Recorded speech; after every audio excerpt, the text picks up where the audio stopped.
nit yow ñu ngi ci biir. ñu ngi ci biir. wuy sama ndey. ay waa ji. waa lu taal bis bi.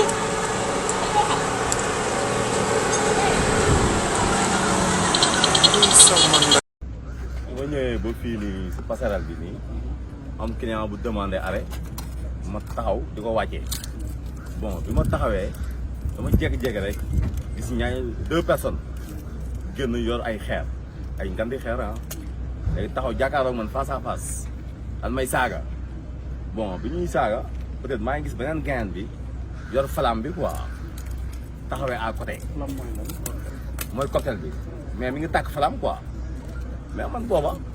man comprendre uma ben ay 7 lan 6 bon bi client bi wàccee nag si la copain bi profité daal di lancé affaire bi si biir oto bi bi mu ko lancé si sama tànk bi fii nii si pédale bi la ko lancé moom moo ma def nii sax bi mu ko lancé noonu nag si la affaire bi daf flamme bi mu flammee bon client yi di profité di jaar si fenêtre di wàcc ñoom ñu daal di pincé porte bële ndax ay ponkal lan danoo njool ay ponkal lan te danoo camouflé donc seen bët yi rek moo lay jox image te bu ñu waxee yaa ngi koy dégg ñu pincé porte bi ubbeeku am ñu daal jël dugg si biir xam naa jël ay téléphone ak ay sac man bi ma wàccee maa leen séen bi ñuy yéegaat passerelle bi demoon maa leen séen seen yéegaat ñuy jaar ñu def seen yoon. ñëw fii tey ci Yaraax jotoon xibaar ci minute yi weesu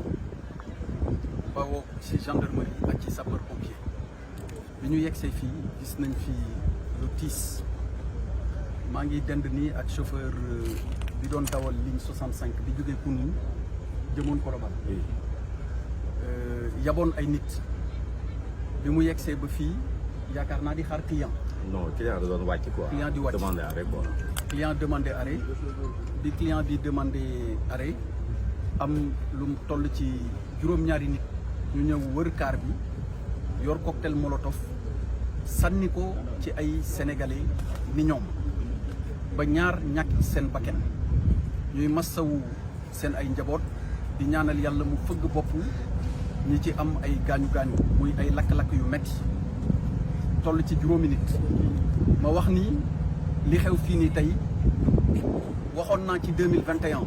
ni dañuy faral di gis nañ léegi Sénégal ni acte terroriste am na fi terrorisme am na fi bi ma ko waxee nit ñu bëri yëkkati seen kaddu di am opinion contraire di maanaam ànduñu woon ci xalaat boobu waaye li ñu gis nii tey amul kenn ku mën a werante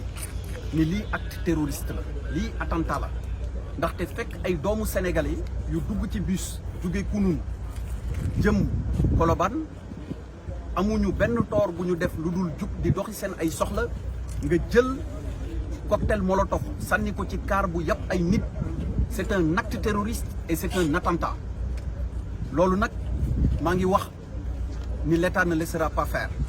te képp koo xamante ni def nga lu mel nii wala sa xalaat nekk ci def lu mel nii na nga jàpp ni yoon dina jëflanteeg yow te état bi dina def li mu war a def yëpp ngir teg la loxo jébbal la yoon ñu atte la comme ni ñuy attee un criminel loolu mooy li nga xamante ni bëggoon naa ko wax ci wolof di massawu suñu mbokk chauffeur bi di Abdoulaye Diop leeral nañu léegi ni mbir bi demee di massawu tamit waa AFTU yëpp waaye di massawu même ñi nga xamante ni dañ ci gaañu bi ñu ñëwee am ñenn ñi ñu fekk leen ñu jot a dem loolu mooy kaddu yi ma bëggoon yëkkati ci turu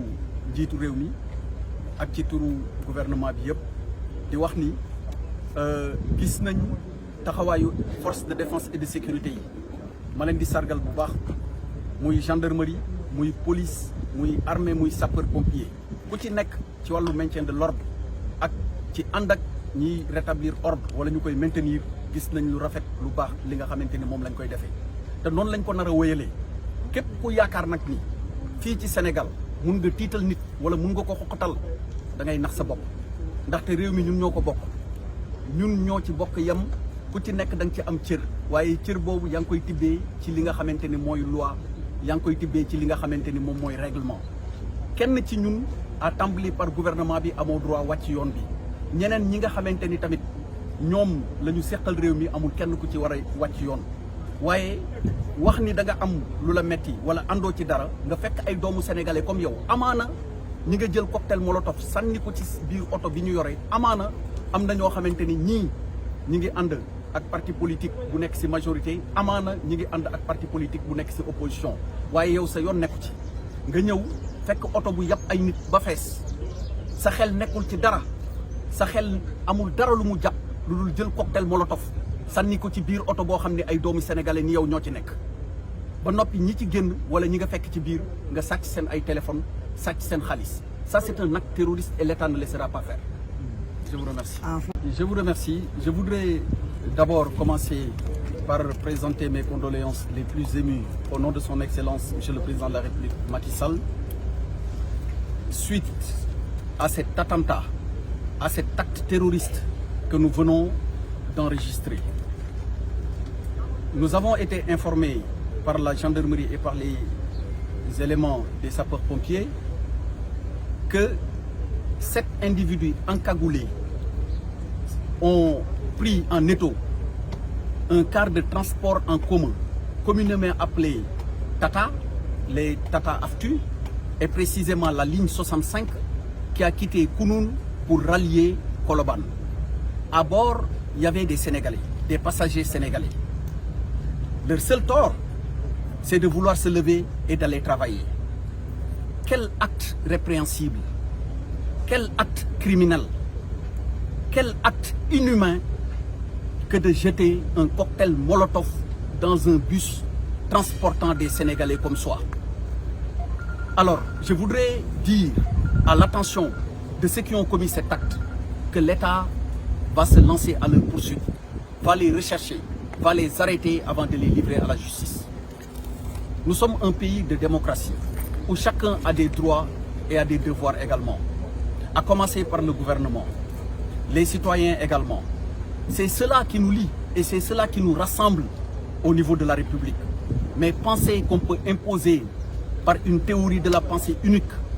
ce qu'on veut à ses autres concitoyens relève de l'illusion. Et je voudrais dire à ces personnes que l'État prendra toutes les dispositions qui s'imposent. Alors, je ne saurais terminer sans marquer ma compassion et toute ma solidarité au nom de son Excellence, Monsieur le Président de la République, Macky Sall, à l'égard du chauffeur Abdoulaye Diop,